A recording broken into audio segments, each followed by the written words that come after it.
El día de hoy vamos a ver el tema de intervalo de crecimiento, el máximo y mínimo que posee una función. Nosotros vamos a tener una función cualquiera, ¿sí? Y nuestro trabajo va a ser encontrar los subconjuntos o el intervalo de crecimiento y los máximos y mínimos de dicha función. Pero todo eso que ya les estoy mencionando lo habíamos visto anteriormente.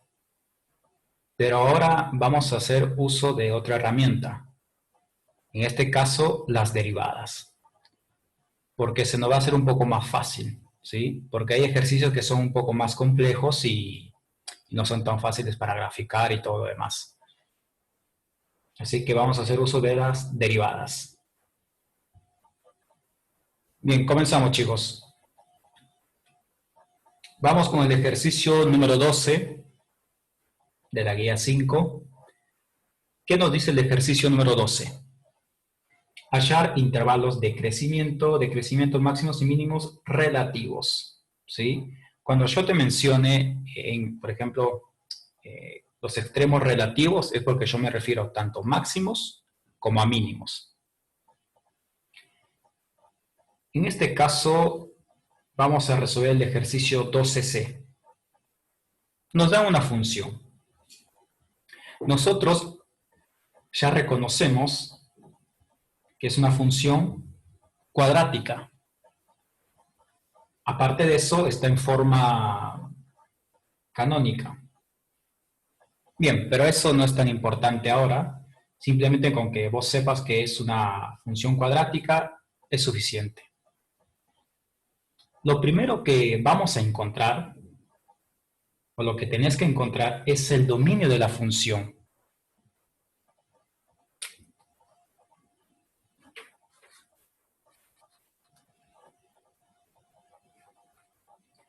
¿Cuál sería el dominio de esta función cuadrática? Directamente ustedes van a responder todos los reales. Algunos se preguntan, ¿pero por qué? Cuando yo tengo una función polinómica, el dominio siempre son todos los reales. Eso por definición matemática. Eso no se discute. Y es porque las funciones polinómicas no presentan discontinuidades, no presentan ningún tipo de problema durante el recorrido. Bien, quise hacer esa aclaración porque algunos siempre me preguntaban, pero ¿por qué todos los reales? Aparte de decir por definición, estoy dando una explicación más. Si bien es cierto, en este ejercicio en ningún momento te pide encontrar el dominio, pero yo les recomiendo que comiencen encontrando el dominio, ¿sí? Ya por costumbre, por más que no les pida la pregunta. Ahora lo que nosotros vamos a calcular es la derivada.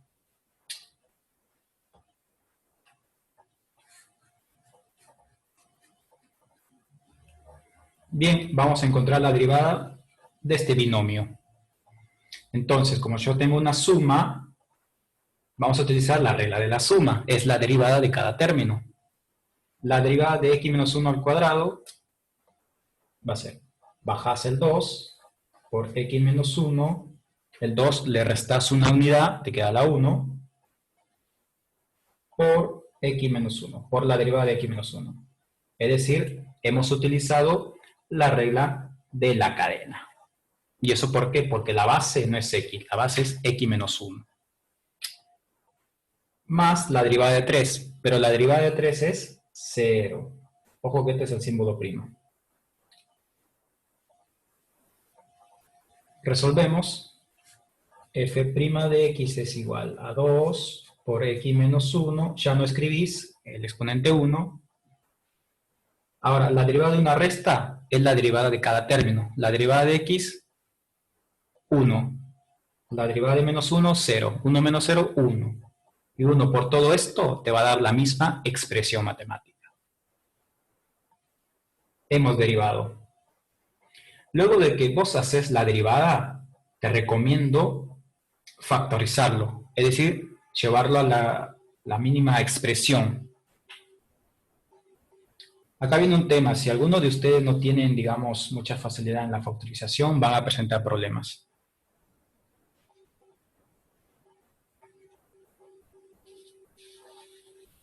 Una vez que ustedes se encuentran la derivada, chicos, el siguiente paso es igualarlo a cero.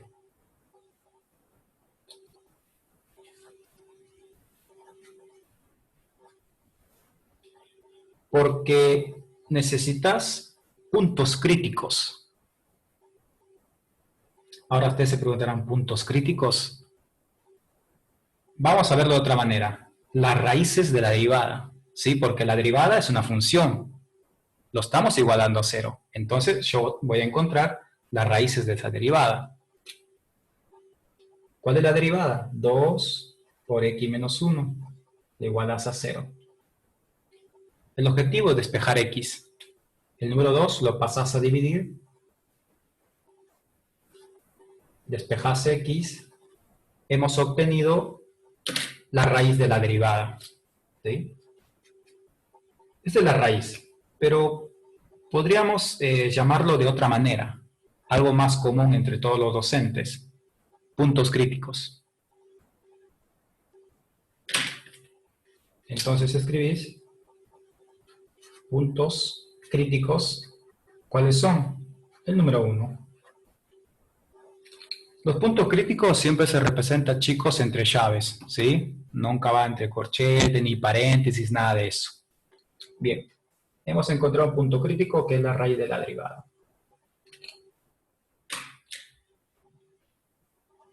Perdón, ¿podría repetir qué significa punto crítico? Ok, Gracias. de nada. Hemos calculado la derivada, ¿sí? Voy a encontrar la raíz de la derivada. Esa raíz se le va a llamar punto crítico. ¿Por qué? Porque este punto es lo que yo voy a ubicar en la recta. Ahora vamos a ver. Es decir, dicho de otra manera, este punto 1, ¿sí? O este valor que está acá, que es el punto crítico, digamos, es un punto donde presenta un cambio en la función de estudio. Ahora la vamos a ver, ¿sí? Para que me entiendan un poco mejor. Después les voy a explicar por qué la derivada lo igualo a cero. Porque todos los docentes siempre lo igualan a cero, pero ¿por qué? Luego lo vamos a ver, ¿sí, chicos? Lo primero que quiero es que entiendan la mecánica, después voy explicando por qué esto y por qué lo otro. Construís una recta.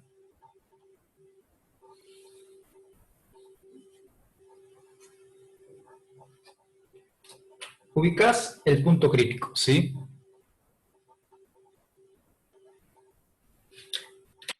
Bien, es 1.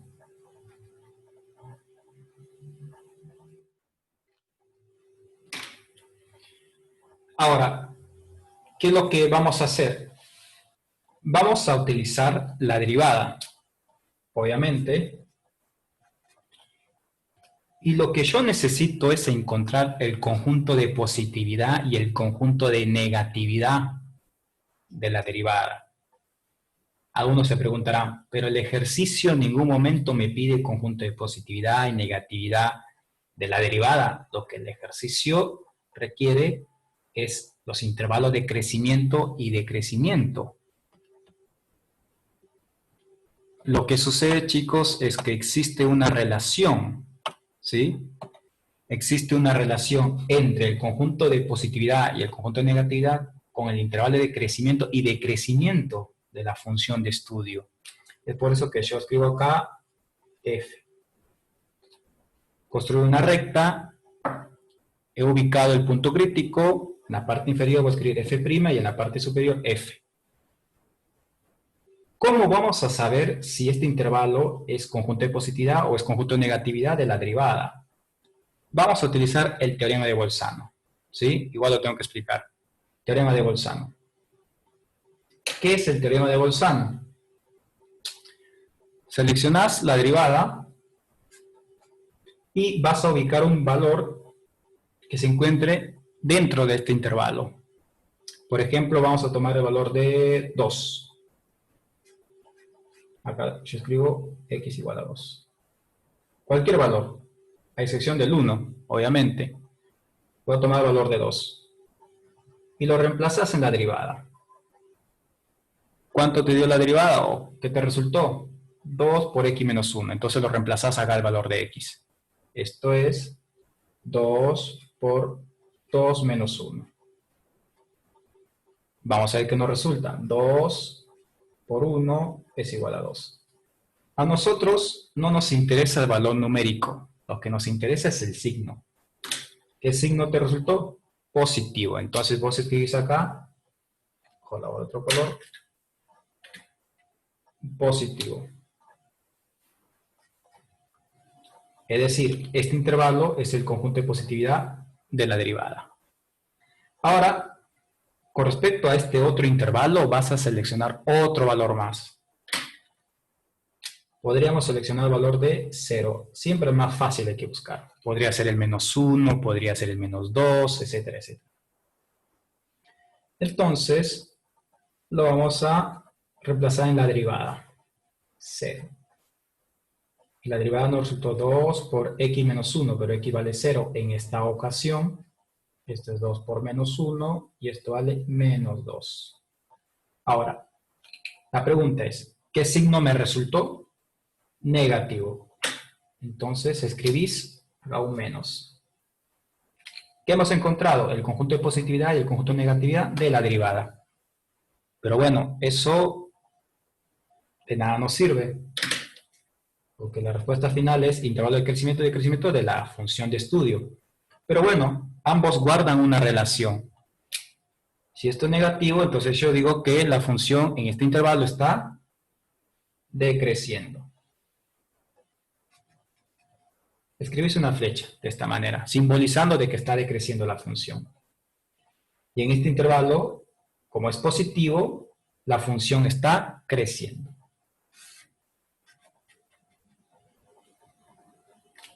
Observen nuevamente, mientras que van escribiendo,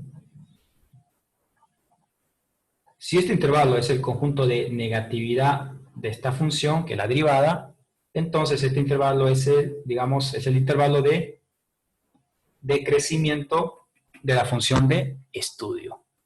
Ojo, recordemos que una cosa es conjunto de positividad y otra cosa es intervalo de crecimiento, ¿sí? O conjunto de negatividad con intervalo de decrecimiento. Son cosas distintas, ¿sí? Bien, ahora sí podemos responder.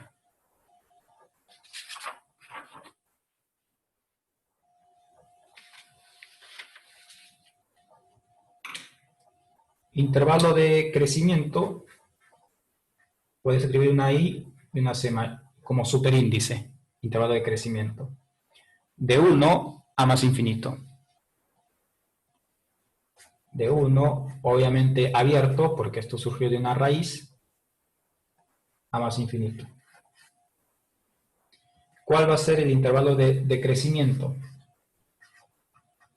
De menos infinito a 1. ¿Qué más nos pide el ejercicio? Máximos y mínimos. Bien, vamos a la misma recta que hemos construido. Ahora observemos lo siguiente. Si en este intervalo la función decrece y cuando se acerca a 1, ¿sí?, cambia, es decir, ya no decrece, sino crece. Entonces, ¿qué impresión nos da con respecto al 1? Que en este punto alcanza un mínimo. Yo escribo una M minúscula indicando mínimo, y cuando yo escriba una M mayúscula, para mí es un máximo. Es una manera de representarlo. Entonces escribís el mínimo, o tiene un mínimo en x igual a 1. Y con respecto al máximo,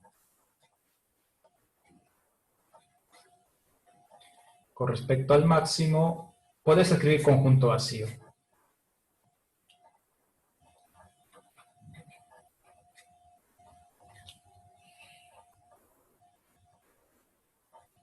y tenemos resuelto el ejercicio. Hago esta pequeña aclaración si ustedes, obviamente, bueno, decidí escribir conjunto vacío porque posiblemente esto les aparezcan las opciones y si no puede ser que no les aparezca nada con respecto al máximo porque no existe máximo, ¿sí?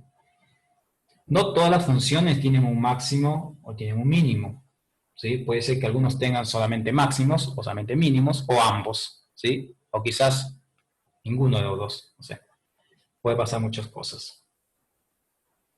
¿Alguna duda con respecto al procedimiento del ejercicio, chicos?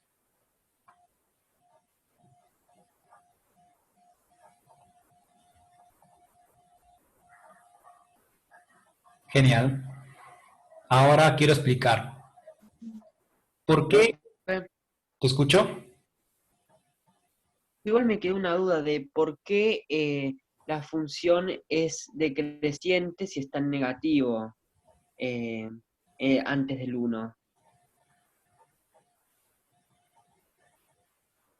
Lo que sucede es que en este intervalo, digamos, este intervalo es el conjunto de negatividad de la derivada. Entonces, con respecto a la función original, decrece la función. O sea, es la relación que Ahora guarda. entendí. Esa es la parte que no entendí. Gracias, profe. De nada. Bien, digamos que se dieron cuenta de esto los matemáticos. Cuando ellos calculaban la derivada de la función, se dieron cuenta de, digamos, de esta característica o esta particularidad de que cuando encontramos el conjunto de negatividad coincidía con el intervalo de decrecimiento de la función.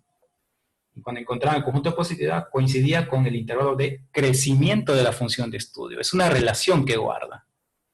Ahora quiero explicar por qué la derivada lo tenés que igualar a 0. ¿Por qué no lo puedes igualar a 1, a 2 o a 3 o cualquier otro valor? Siempre ustedes la derivada lo van a igualar a 0. Vamos a ver por qué.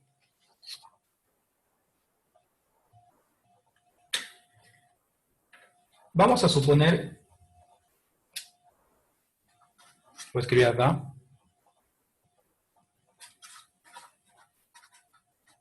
¿por qué a la derivada lo hemos igualado a 0? ¿Por qué? Algunos dirán, está genial, se entiende la mecánica, todo eso, pero siempre hay que saber por qué. Si nosotros tenemos una función cualquiera, ponerle esta función, una cuadrática, como lo que vimos, ¿no? La anterior me parece que es algo parecido a esto. Vamos a suponer que yo quiero voy a tomar como referencia este punto y este punto. Lo que estoy haciendo ahora, chicos, es una explicación, ¿sí? No tiene nada que ver con el ejercicio. Es una explicación porque la derivada lo tienes que igualar a 0. Yo sé que en este gráfico existen infinitos puntos, pero voy a tomar como referencia 3 para aclarar lo siguiente. Con respecto a este punto, si yo trazo una recta tangente, que sabemos que lo corto en un punto. Bueno, acá no es tan prolijo, pero bueno. Acá también lo corto en un punto. Y acá trazo otra recta tangente que lo corto en un punto. ¿Esta recta tangente me sirve de algo? No, no me sirve de nada. ¿Esta recta tangente me sirve de algo? No me sirve de nada. ¿Esta recta tangente me sirve de algo? Sí me sirve. ¿Y por qué? Por lo siguiente. Con respecto a este punto, ¿qué pasaba anteriormente?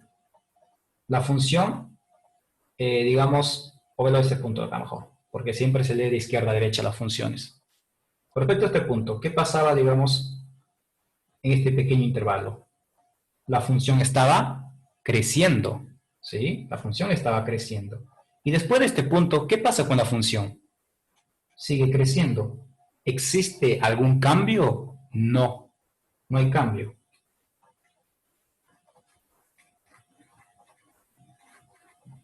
Ahora, con respecto a este punto, ¿sí?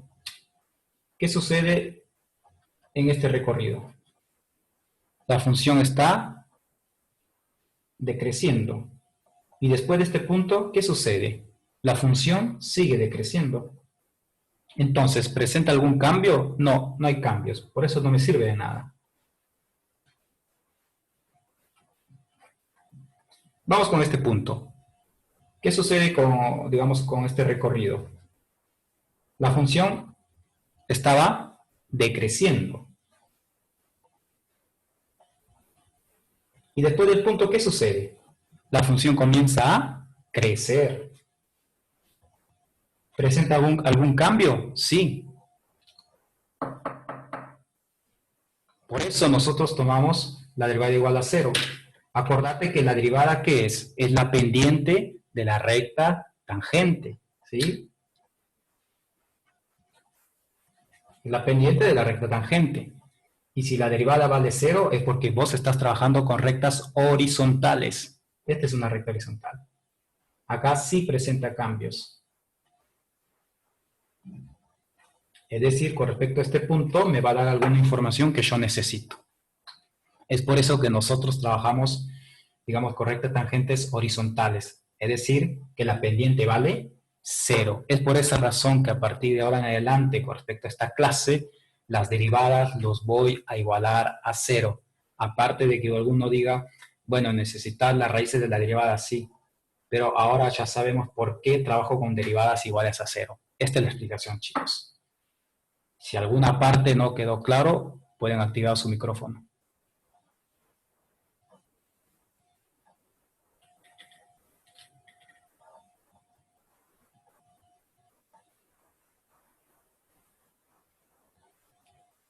Perfecto, chicos. Entonces vamos a resolver el siguiente ejercicio.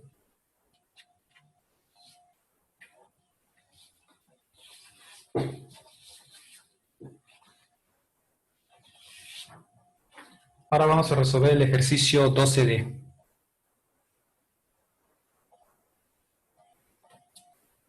Primero, el dominio.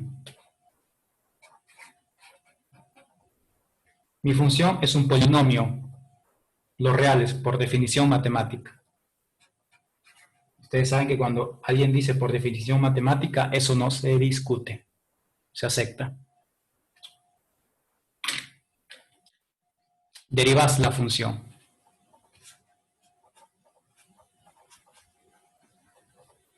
La derivada de cada término.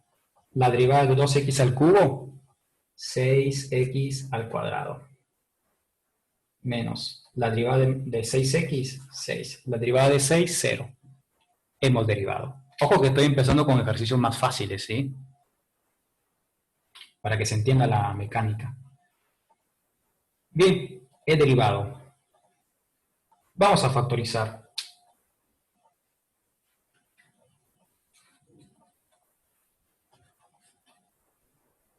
Lo hemos llevado a su expresión, digamos, o lo hemos llevado a su mínima expresión. Ahora, luego de eso, lo igualás a 0.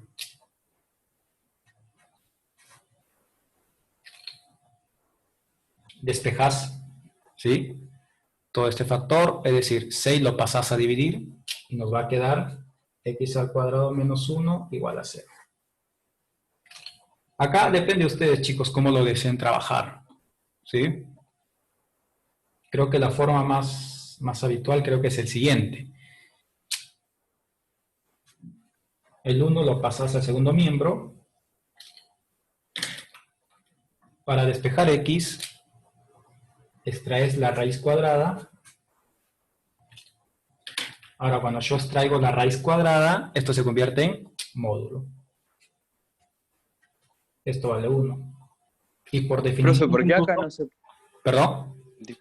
Disculpe, ¿por qué acá no se podía pasar directamente? Sé que la otra vez le había consultado lo mismo. ¿No se puede pasar la potencia como raíz directamente sin necesidad de aplicarlo? Porque no es una multiplicación, digamos. A ver si te entiendo. ¿Se entiende mi pregunta? ¿Por qué no se puede pasar el cuadrado de la x al 1 como raíz y listo, digamos? Ah, claro, sí. Si quieres pasarlo, sí, no hay problema. Pero acordate que se va a desprender dos valores. O sea, un positivo y un negativo. Ah, ok, gracias. De nada. No hay problema, chicos, sí. También lo pueden trabajar así, pero yo prefiero, digamos, de la forma un poco más habitual o algo más formal.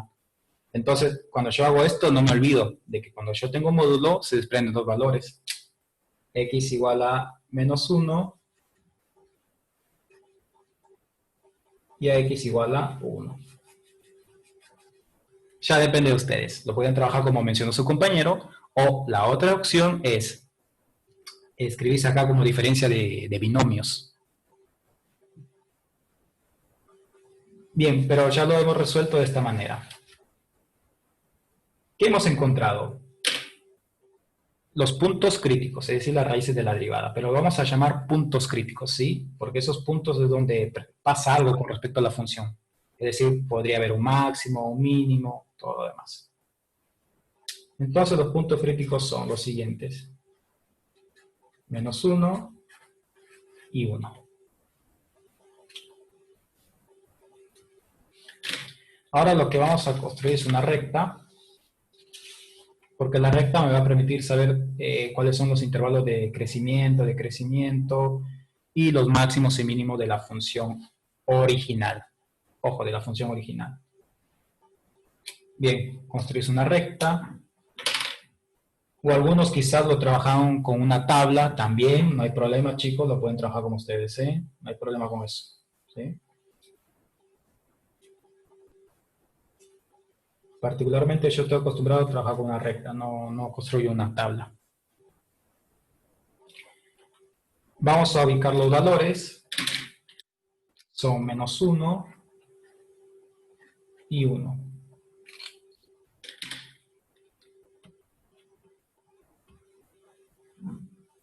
Bien, chicos. Escribís acá la derivada y arriba la función original. Conjunto de positividad, negatividad y arriba el intervalo de crecimiento o decrecimiento. Crecimiento o decrecimiento, ¿sí? Ahora, ustedes pueden utilizar el teorema de Bolzano, es lo que yo hice anteriormente, ¿sí? De este intervalo yo tomo un valor y lo reemplazas en la derivada. De este intervalo yo tomo un valor y lo reemplazas en la derivada. De este intervalo tomas un valor y lo reemplazas en la derivada.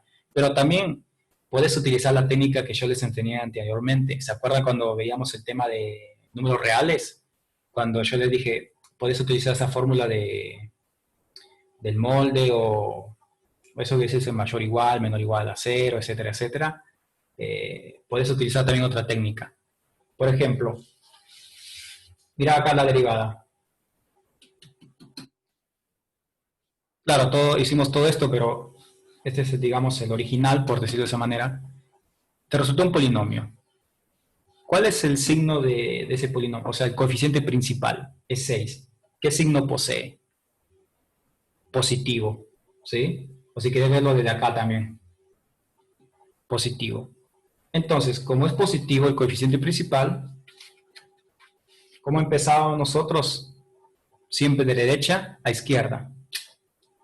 Más, bueno, perdón, era más, menos, más. Y lo puedes hacer directamente. Entonces, si este es el conjunto de positividad, con respecto a la función, es el intervalo de crecimiento. Decrece y acá crece. O sea, aquí se me fue un más, chicos.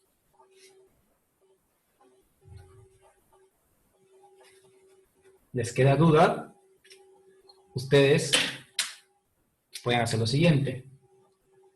F', ponele de 2 y lo reemplazas en la función.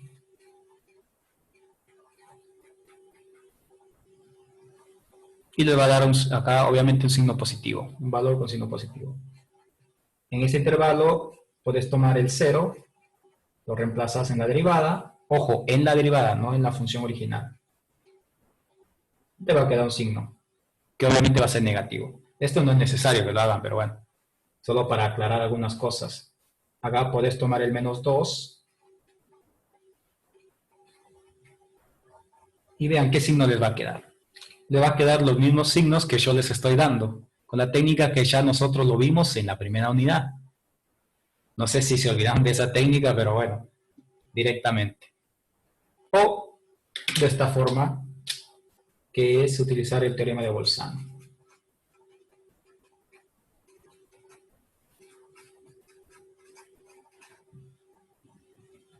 Ustedes deciden. Bien, pero como nosotros ya hemos utilizado, digamos, la técnica un poco más rápido, o llamémosle la regla de signos, qué sé yo, algo así, porque no tiene un nombre especial. Ahora vamos a responder. ¿Cuál va a ser el intervalo de crecimiento y decrecimiento? Intervalo de crecimiento. Ojo que ahora estamos con respecto a la función, ¿sí, chicos? Con respecto a la función, no con la derivada. La derivada nada tiene que ver. El intervalo de crecimiento es de menos infinito a menos 1. Unido, veo las flechas donde están creciendo, de 1 a más infinito. Intervalo de crecimiento, de menos 1 a 1. De menos 1 a 1. Ahora, el menos 1 y 1, que son los puntos críticos que al comienzo me preguntó su compañera, bueno, es porque son candidatos. O sea, esos puntos críticos son candidatos a ser extremos relativos, ¿sí? Por eso se les llama de esa manera. Entonces, ¿qué son extremos relativos? Son máximos o mínimos de la función de estudio. Si yo observo que acá está creciendo y cuando llega a menos 1 decrece, me da la impresión de que este es un máximo. Decrece, luego cuando llega a 1 comienza a crecer, o sea, cambia, digamos, de comportamiento. Obviamente este es un mínimo. Creo que no hay mucho que explicar acá, porque salta, digamos, algo se sobreentiende que este es un máximo y este es un mínimo, por el comportamiento que tienen las funciones. Entonces, yo digo, el máximo, dos puntos, el máximo es x igual a menos 1. Y el mínimo, ¿cuál es el mínimo? 1. Creo que no se observa. Ahora sí. Todo hemos sacado del gráfico.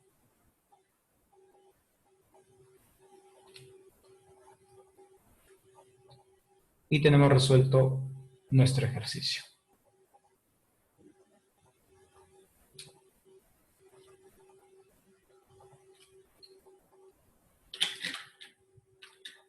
¿Recuerdan ustedes al comienzo de la materia? Te enseñé funciones lineales, luego funciones cuadráticas, luego funciones polinómicas. Y nosotros podíamos encontrar, digamos, los máximos y mínimos. Ok, pero acá tenés otra forma de encontrar, con las derivadas. Profe, en el chat le estaban consultando si los puntos críticos entonces van a ser el máximo y el mínimo. Que igualmente creo que es lo que acaba de decir, pero por las dudas que quiera agregar algo. Ok, gracias. Sí, los puntos críticos, digamos, son candidatos a ser máximos o mínimos. ¿Por qué? Porque no siempre va a pasar eso, ¿no? O sea, no siempre vas a encontrar una función que contenga máximos y mínimos, porque puede ser que solamente tenga mínimos o solamente tenga máximos, ¿sí? O sea, son los candidatos a ser extremos relativos. Conclusión, candidatos a ser extremos relativos. Bueno, chicos, me quedan, creo, 3 minutos. Cortamos y regresamos en 5 minutos.